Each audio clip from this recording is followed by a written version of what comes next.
Good day, everyone. Before we start, I would like to ask you all something. If you're there lang naman.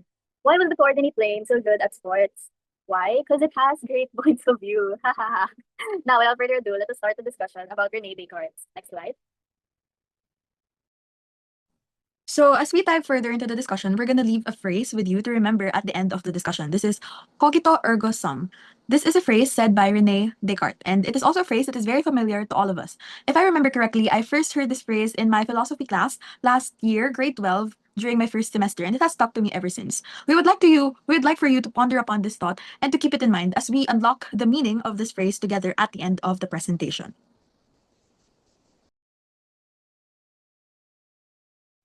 Now, let us further know who Rene Descartes is. Rene Descartes is a 17th century French philosopher, mathematician, and scientist. He is known as the father of modern philosophy due to his works on human reason, methodical doubt, mind-body dualism, and the scientific method. So Descartes' main work are Discourse on the Method, 1637, Meditations on First Philosophy, 1641, which is the one we are about to talk about right now, and the Principles of Philosophy, 1644. So the Meditations on First Philosophy, its first edition was published in Latin by Michael Solly in Paris in 1641, and the second edition was then published in Amsterdam in 1642. That was accompanied by the now completed objections and replies. Next slide. So following that would be the discourse on the method. Basically, this is composed of two objections that was found or na-encounter ni Rene Descartes as he wrote his book. Basically, these two objections will be debunked later on as we dive deeper into the meditations.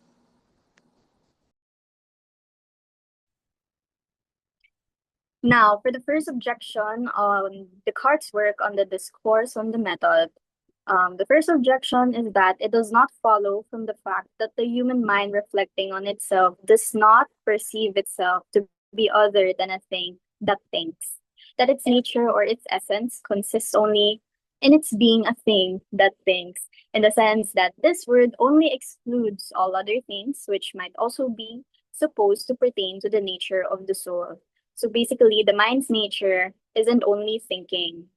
So his statements was based on clear and distinct perception at the time by the readings on his this chapter. Descartes replies to the object to this matter, stating that it was not his intention to exclude these in accordance with the order that looks from the truth of the matter, but rather in accordance with the order of his thought. So in his perception, he just knows that he was a thing that thinks or a thing that has in itself the faculty of thinking. Next slide. The objection number two is the statement itself says that the idea of a perfect being doesn't prove its existence. Descartes responded to this as it distinguishes between the idea as a mental act or materially and its representation of an external thing or objectively. The second objection is that it does not follow from the fact that I have in myself the idea of something more perfect than I am, that this is the idea more perfect than I, and much less that what is represented by this idea exists. The idea of more perfect than ourselves doesn't mean that it actually exists. Descartes responds by distinguishing between the idea as an act of the mind, materially as said, and the idea as representing an external thing objectively. He argues that the objective reality of the idea of a perfect being must have a cause, and to represent itself, God must exist. So basically, the point of the objection number two is the idea of a perfect being or something that is quote unquote perfect doesn't prove its existence. And later on, this is debunked by the meditations proven and stated by Descartes.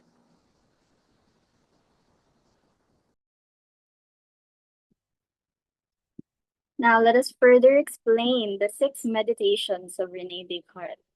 For the first meditation, meditation one, of the things which may be brought within the sphere of the doubtful. So in this meditation, Descartes introduces a method of systematic doubt. So by the reading, he stated that it is now some years since I detected how many were the false beliefs that I had from my earliest youth admitted as true, and how doubtful was everything I had since constructed on this basis. So he begins this meditation by doubting everything he has previously accepted as true, especially in the senses. So he believes that the senses can deceive you based on what he stated in the meditations. All that up to the present time I have accepted as most true and certain, since he has learned this from the senses or through the senses. But it is then sometimes proved him that these senses are deceptive, and it is wiser not to trust entirely to anything by which we have once been deceived. Technically, Descartes just stated that we shouldn't trust the senses completely since they have once deceived us. He then also considers possibilities of dreaming an evil demon to justify doubt. So the dream, Descartes argues that one cannot be sure if one is awake or dreaming. In this point, he tells us moments in when he's trying to distinguish whether he was dreaming or whether he was awake. So, from what he stated in Meditation 1, what happens in sleep does not appear so clear nor so distinct as does all this. But in thinking over this, I remind myself that on many occasions I have in sleep been deceived by similar illusion. These illusions, as we know, are imaginations or dreams, yung dream mismo. And in dwelling carefully on this reflection, he sees so manifestly that there are no certain indications by which we may clearly distinguish wakefulness from sleep. So that's why he was so lost in astonishment. From this, he just stated, or he was just telling us, that one cannot completely know if an experience is real, or one cannot completely know the difference between a dream and something that actually happens when you were awake. Next slide, please.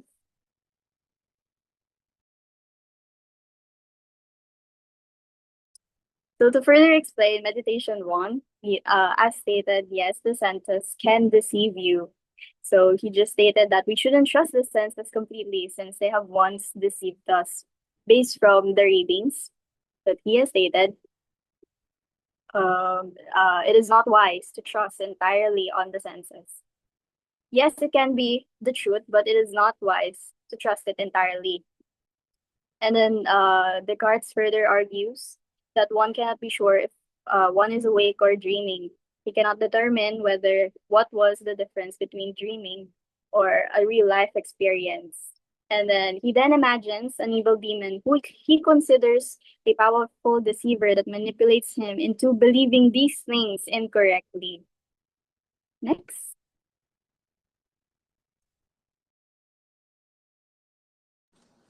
Okay, moving forward, meditation 2, entitled The Thinking Self.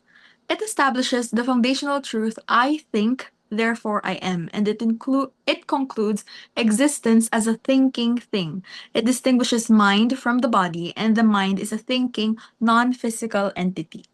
So basically, it divulges that the cogito, which is I think, therefore I am, Descartes defines himself as a thinking thing. This leads to his first indubitable truth, which is I am, I exist, is true whenever I think it.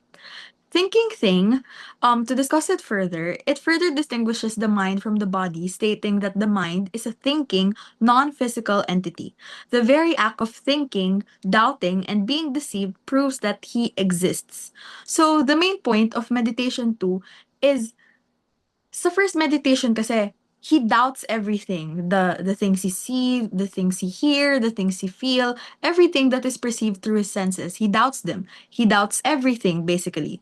However, there is one thing that he cannot doubt or he cannot question, and it is the fact that he himself is doubting or he himself is questioning.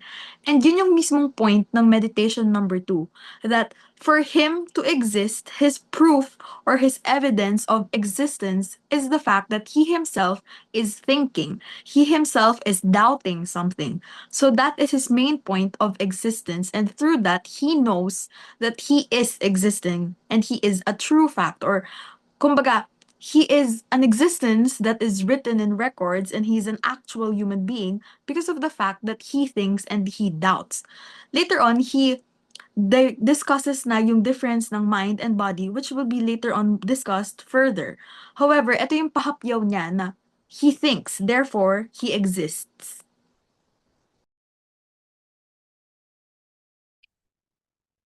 Now for meditation three of God that he exists. So in meditation three, it's all about the proof of God existence.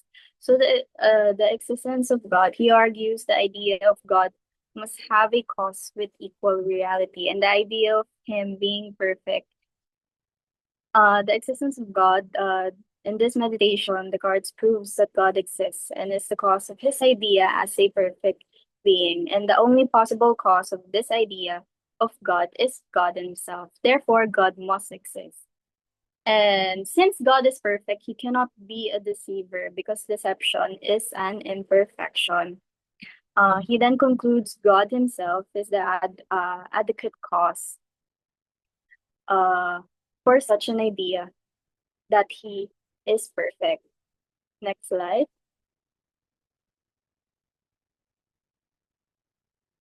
So since he is a finite and imperfect being, yes, again, the only adequate cause for such an idea is God himself.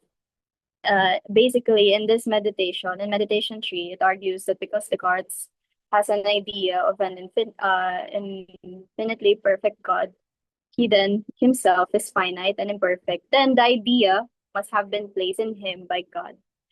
Therefore, God exists and is not a deceiver. Basically, God is perfect. Yun lang yun. So next.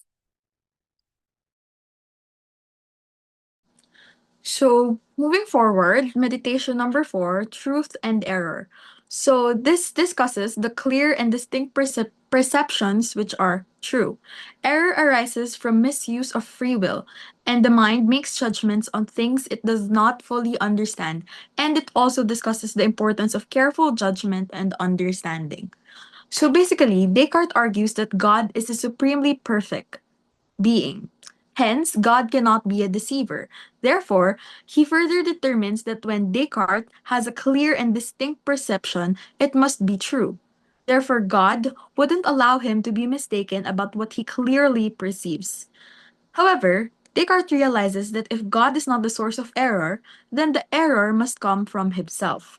Error arises when free will goes beyond what the intellect can understand, and mistakes may happen if we misuse this intellect, which may be limited but reliable, and free will as well.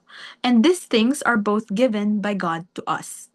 So basically, as he identified the existence of God in the meditation number 3, kumbaga like pinoint out niya na that there is an existence of God. So as God is a supremely perfect being, as discussed sa meditation 3, then kung perfect siya, hindi siya nagkakamali. However, in life, as we go on, we make mistakes. So that's the question. Doon nagsisimula yung tanong na, okay, so kung perfect si Lord, bakit yung buhay natin may pagkakamali? Why do we have mistakes? Why do we make mistakes?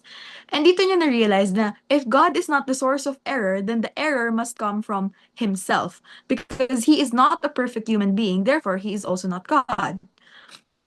So, another thing discussed in this meditation is the misuse of intellect and also our free will. These things, both of these things, are given by God to us.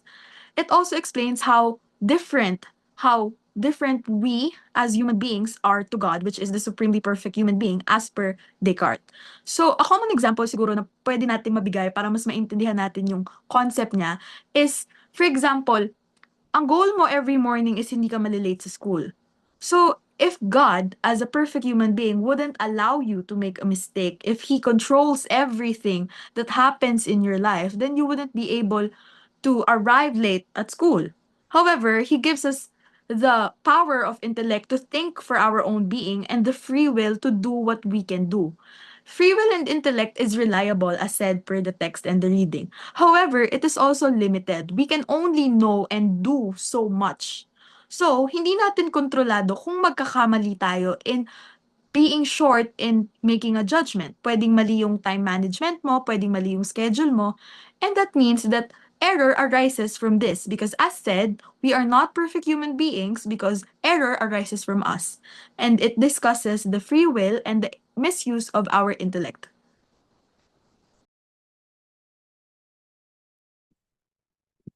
Okay, for the next meditation, second to the last, meditation 5, of the essence of material things and again of God, that He exists.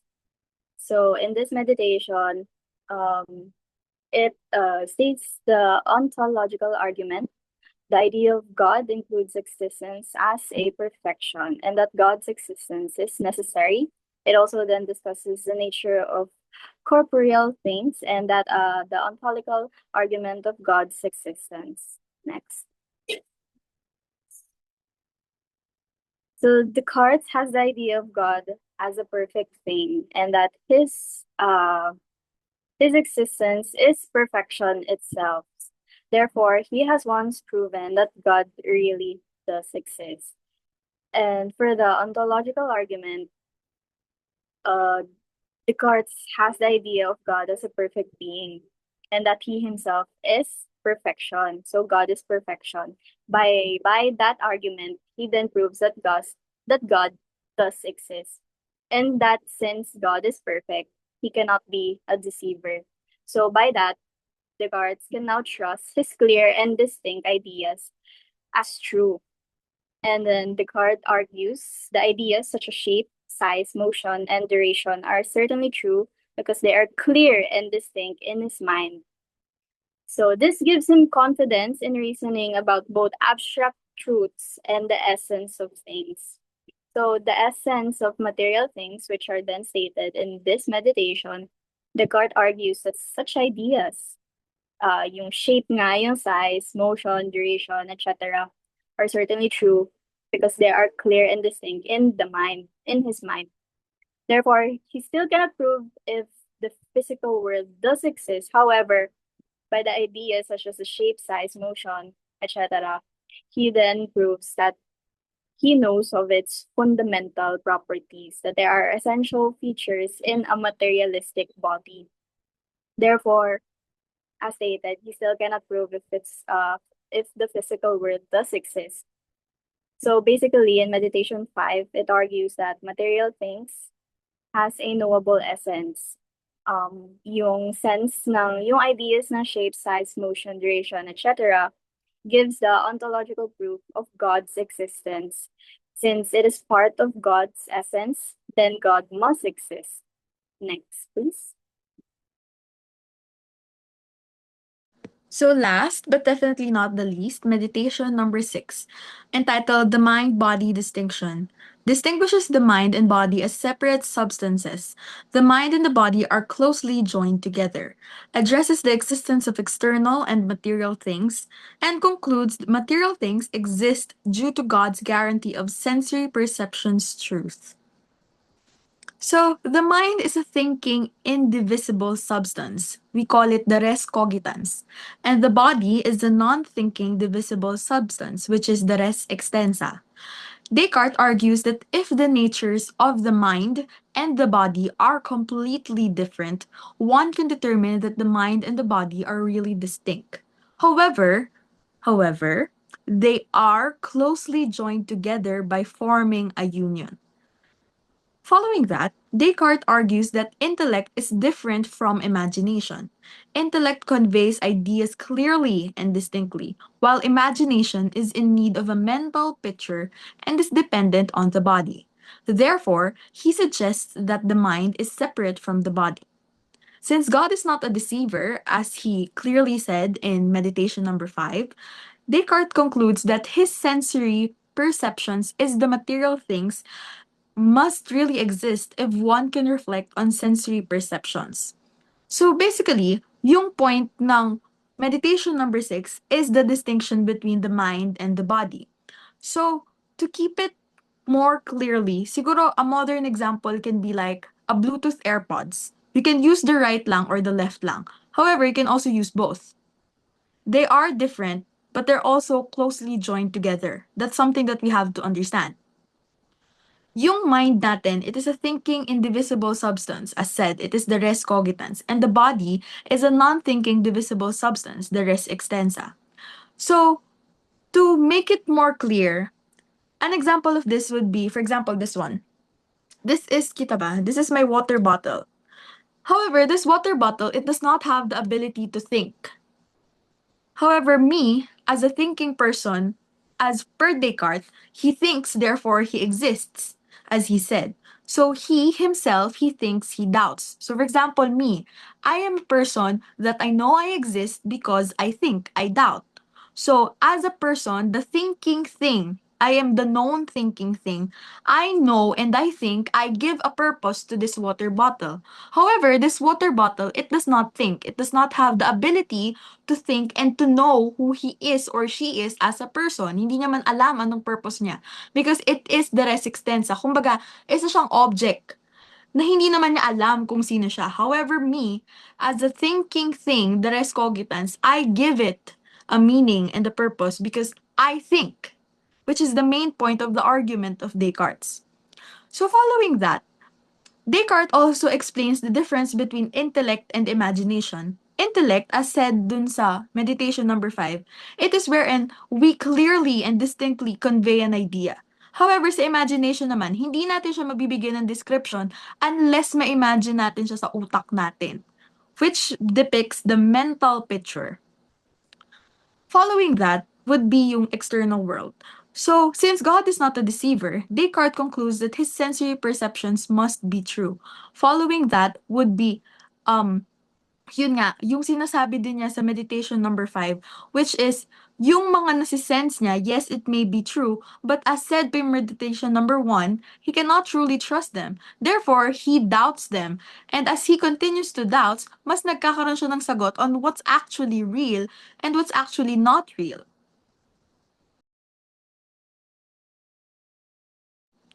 So, as we end the meditations, we go back to the phrase we left you before, which is cogito ergo sum. And in translation in the English language, I think, therefore I am. So, kanina pa namin inuulit-ulit yung I think, therefore I am. And I think mas nagkakaroon na kayo ng sense kung bakit importanteng mag-isip tayo in order for us to gain an existence. So, following that into the modern world, I think it's very important. We think that it's very important to think. Kasi if we do not think, we cease to exist. In order to exist, as per Descartes, you have to think. And it's not just important to think, but it's also important to doubt everything that is happening around us. It is important to practice healthy skepticism and to always doubt what is happening. Because through that, we do not only cease to exist, but we also become a responsible citizen of the country.